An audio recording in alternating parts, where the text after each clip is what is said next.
end of day 3. Unfortunately, this weekend didn't go as planned, but the bilge pumps are in and working. That's wired in. I did have to rig up a temporary shore power. Everything will work. I'll let you kind of see. I did start cleaning up a little bit in here, trying to get it ready for either the haul out or the repairs. Pretty much everything in the wiring was screwed. There's a mess in here.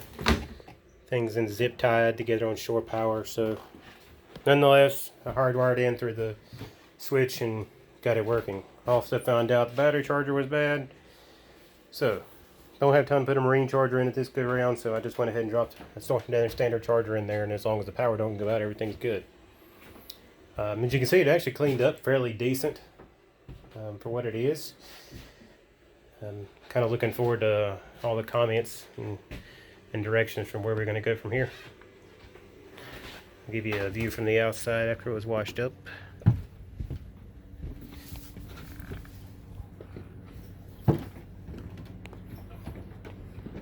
As you can see, there's a lot of paint faded and peeling and things of that nature. I'm trying to decide if I'm going to keep the black stripe or get rid of it. I know a lot of people like it because it kind of identifies as the Bertram, but if let me know what you guys think.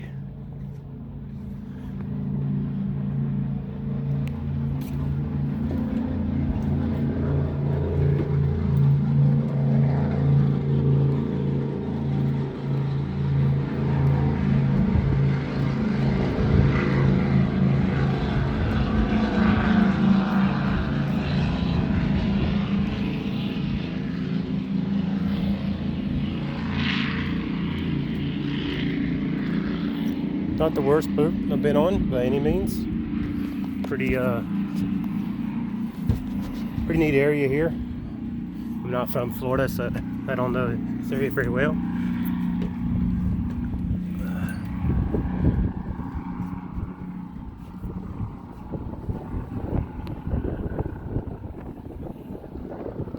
I do know that over there is actually Destin, right across the bay.